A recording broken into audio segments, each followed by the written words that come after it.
বাড়িতে পাপার সঙ্গে বেড়াতে যাচ্ছি। আমাদের এই যাত্রা কবে হবে সেটা আমার ছোট মেয়ে বারবার জিজ্ঞেস করে আছে এক সপ্তাহ ধরে। ট্রেনের যে যাওয়ার ব্যবস্থাপনাটা আর একটু ভালো হওয়া দরকার ছিল। ইন্টারসিটি ট্রেনগুলোতে মনে হয় না যে আমরা খুব সহসায় উঠতে পারবো। দাঁড়িয়ে আছি এখনো 1-1.5 ঘন্টা, দেখা যাক। প্রতি বছরের নিয়ে এবারেও আমরা যাচ্ছি। আসলে বাড়িতে যাওয়ার অনুভূতিটা অন্যরকম। আমরা অফিসে কাজ করি, আসলে সময় পাওয়া হয় না। ঈদের ছুটিটা উপভোগ করার জন্য আমরা যাচ্ছি ফ্যামিলি নিয়ে। তো এটা নিয়ে খুবই আনন্দিত বাচ্চারা। এটা নিয়ে আমাদের এই যাত্রা কবে হবে সেটা আমার ছোট মেয়ে বারবার জিজ্ঞেস করে আছে এক সপ্তাহ ধরে।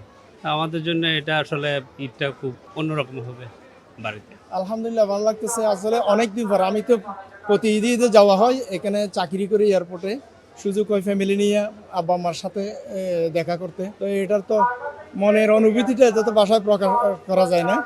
তো খুব ভালো লাগতেছে। কিন্তু একটু বিষয় হলো আমাদের যে ট্রেনের যে যাওয়ার ব্যবস্থাপনাটা আর একটু ভালো হওয়া দরকার ছিল। আমেরিকান ASTM স্ট্যান্ডার্ডে তৈরি আধুনিক যুগের আধুনিক pipe RFL easy pipe and fittings. মানে খুব কষ্ট হয় আর কি। লোক যারা ট্রেন যাত্রী না তারাও এসে এখানে খুব করে গ্যাদারিং করে, আমাদের খুব কষ্ট হয়। এদিকে যদি গভর্নমেন্ট একটু নজর দেয়, নিরাপত্তা ব্যবস্থাটা আরও একটু শৃঙ্খলাতে আনার জন্য, বাচ্চা নিয়ে একটু কষ্ট হয় না হলে।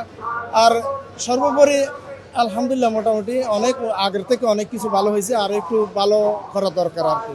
ট্রেনের ব্যবস্থাপনা আগে তো আলহামদুলিল্লাহ খুবই ভালো ছিল, বাট ঈদের টাইমে এটা হচ্ছে যে প্রায় পর্যটক এক্সপ্রেস আমরা যেটা দেখতে পাচ্ছি আর কি, যে 1 ঘন্টা 20 মিনিটের মতন লেট করে তারপরে ছাড়তেছে আর কি। তার মানে এর পরের যে ট্রেনগুলো আছে আমাদের নির্ঘাত, ওগুলো 1-1.5 ঘন্টা করে লেট থাকবে। এটা একটা হয়রানি আর কি। আর যেহেতু ইন্টারসিটি ট্রেনগুলোতে এমন হওয়ার কথা না, এটা সহজে ওইভাবে উঠতে পারছে না। আপনারা তো অন্যান্য ট্রেনগুলো যদি দেখেন, ইন্টারসিটি ছাড়া অন্যান্য ট্রেনগুলোতে যেটা দেখবেন, এটা হচ্ছে যে একদম ট্রেনের ছাদেও যাচ্ছে, মানে লোকজন আছে, প্রচুর লোকজন।